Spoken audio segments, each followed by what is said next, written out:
Bien, quiero dar la bienvenida en este instante al ministro de Medio Ambiente, Gustavo Manrique. Bienvenido, señor ministro, a este espacio de News.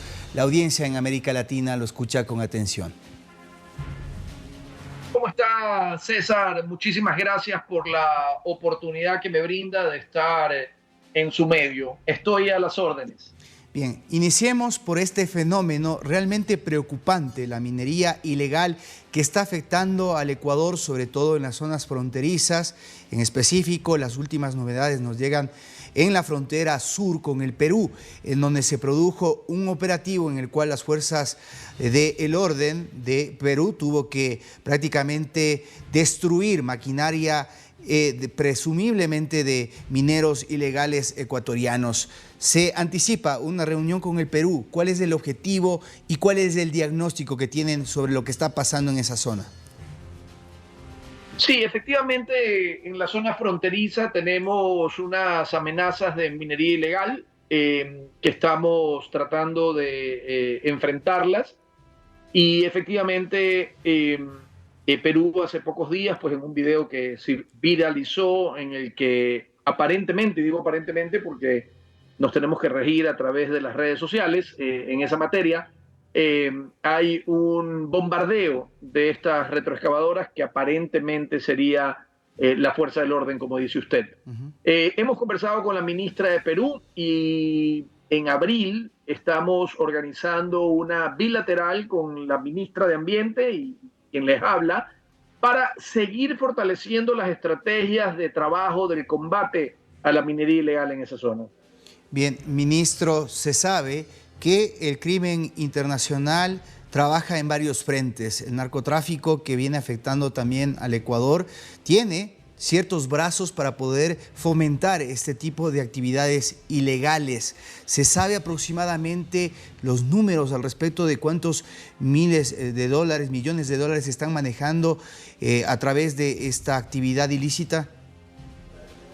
No, lo que sí le puedo decir es que hay una correlación directa entre narcotráfico, trata de personas, lavado de activos, prostitución y demás actividades ilícitas con la minería ilegal. La minería ilegal tiene unas condiciones de trabajo deplorables, tiene unas condiciones de trato al medio ambiente fatales, tiene unas afectaciones a la salud muy fuertes también por el uso de mercurio y otros temas. Es por eso que el presidente Lasso, a través del COSEPE, el Consejo de Seguridad del Estado, ha elevado a grado de amenaza a la seguridad del Estado, en donde participan pues el presidente de la Corte, el presidente del Congreso, militares, policías y por supuesto presidido por el presidente de la República, elevó el grado de amenaza a nivel estatal. Eso activa y dinamiza y efectiviza una serie de recursos que nos permite trabajar de manera más articulada entre policía, ejército, leyes, jueces, fiscales y demás para combatir este crimen organizado que está completamente conectado con el narcotráfico. Ahora, esta minería ilegal se desenvuelve en medio de un ambiente ambiguo en el cual hay posiciones realmente radicales. Por un lado, por ejemplo, la presentada por el Consejo de Nacionalidades Indígenas, me refiero a la CONAIE, en donde prácticamente siempre se ha dicho no a la minería. Pero de alguna forma, y basándonos en experiencias, por ejemplo, de otros países como Chile, en donde esta situación se regula y se trabaja en base a la tecnología, termina siendo una catapulta para las economías y la transformación de los países. ¿Cómo se ha trabajado para poder socializar y trabajar en una minería responsable con aquellas empresas que quieran invertir en el país y de alguna forma dejar de lado a esta gente que trabaja fuera de la ley? Sí, efectivamente, hay que categorizar o diferenciar la minería legal de la ilegal. Y dentro de la legal, la que cumple con todos los estándares y demás. El Ecuador tiene que hacer una ley de consulta previa, libre e informada. Hay varias versiones de propuestas en la Asamblea. El Ministerio de Minas debe entregar una propuesta de ley en las próximas semanas o meses también a la Asamblea para que sea debatida. Eso pues tiene que ser socializado a través de los procesos o del instructivo prelegislativo que firmó el presidente Lasso para consultar a los pueblos y nacionalidades. La minería debe estar donde debe estar. La minería debe usar la tecnología adecuada para que el agua que se use en ese proceso se devuelva en condiciones iguales o mejores de la que fue obtenida del recurso hídrico. La minería debe dejar recursos económicos en los pueblos, nacionalidades o las comunidades aledañas como un proceso de repartición de riquezas equitativas. Pero lo más importante es que las comunidades deben ser consultadas y deben ser escuchados sus criterios, ¿verdad?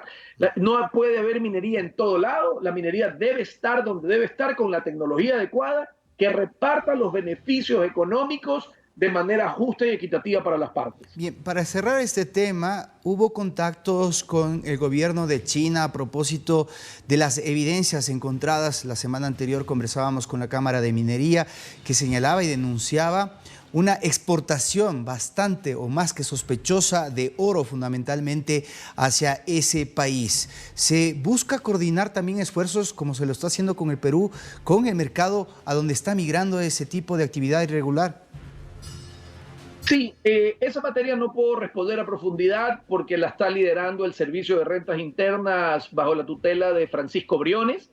Él ha llevado al gabinete económico esta problemática, ha recibido directrices del presidente Lasso de cómo evitar básicamente la fuga de capitales con la evasión tributaria. Pero, insisto, César, ese es un tema que debe responderlo a profundidad el director del Servicio de Rentas Internas, que está haciendo un muy buen trabajo en la recaudación tributaria, pues superando algunos récords históricos, pero está mapeado y es un problema, y esto no tiene nada que ver con cómo se lo extrae y eso. Esto estamos hablando de un tema de evasión tributaria en la que me parece que es la OEA la que denuncia que está llegando a China material que no está siendo reportado. Bien, avancemos hacia esta propuesta innovadora por parte del gobierno del presidente Lasso en relación a ampliar la cantidad de hectáreas en el perfil costanero para poder elevarlas a una categoría de reservas marinas. ¿Cuál es el propósito y cómo se avanza en ese sentido? Sí, hace poco el presidente Guillermo Lasso hizo un gran anuncio en la conferencia de Nuestro Océano en Panamá, que es una cumbre mundial que reúne líderes, ONGs, multilaterales, gobiernos seccionales y centrales, a discutir, a dialogar sobre política pública de conservación de océanos, particularmente.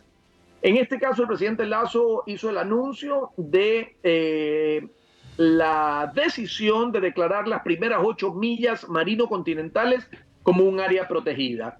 ¿Por qué hacerlo? Esta área es el área donde pescan más de 60.000 pescadores artesanales, que generan más de 200 millones de dólares en pesca artesanal y que viven más de 7.2 millones de personas directa o indirectamente de este recurso marino. Entonces, cuidar este recurso para que garantice los recursos de manera sostenida de por vida es muy importante. No hacerlo es como ser un gran empresario que no te preocupas por abastecer tu materia prima en la bodega.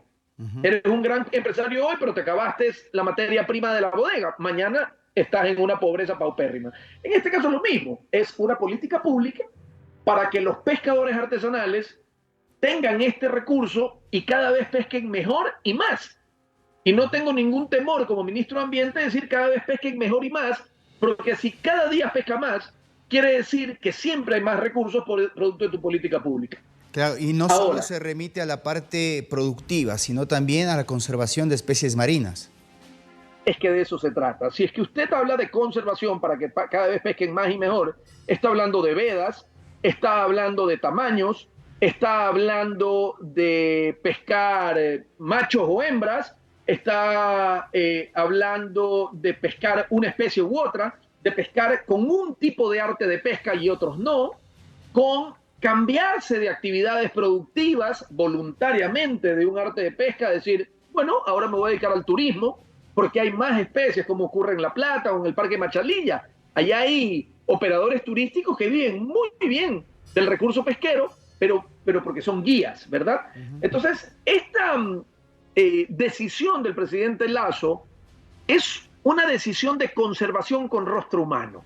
Porque si bien es cierto, estamos protegiendo las especies, pero en realidad lo que estamos protegiendo es el bienestar de los ecuatorianos al garantizarle estos recursos por una política pública bajo un decreto presidencial de decir, protejo. Y usted dice, bueno, pero si ya la ley protegía las 8 millas. Sí, pero déjeme contarle que el año pasado los asambleístas discutieron durante meses para reducir de 8 millas a 3 millas la protección. Entonces estamos expuestos a la voluntad de asambleístas que mañana deciden de que no son 3 millas, son 2, o no son 8, son 5. Al elevarlo al Sistema Nacional de Áreas Protegidas, que es algo que está enmarcado en la Constitución, ya lo metes ahí y ya nada lo puede deshacer. Claro, ya no es rango de ley. Son cerca de 8 millones de hectáreas que forman parte del sistema de conservación. Se añade 1.5 millones, tengo entendido. Sí, no. En la faja costera hay 500.000 kilómetros protegidos. La faja costera, los 8 millones que usted habla, me parece que son todos los recursos marinos. Sí.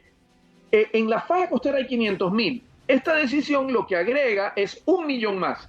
Y entre lo que ya hay y lo que va a haber, llegaremos a 1,5 millones de kilómetros cuadrados protegidos bajo el concepto de Sistema Nacional de Áreas Protegidas en las 8 primeras millas náuticas. ¿Es el país pionero en este tipo de propuestas? Entendemos que no hay antecedentes de que en el perfil costanero se apliquen este tipo de medidas.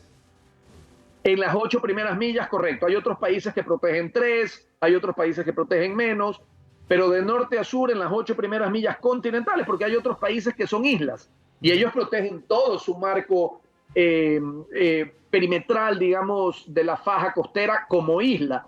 Pero como país continental, las 8 primeras millas del registro que tenemos, estimado César, somos los primeros. Bien.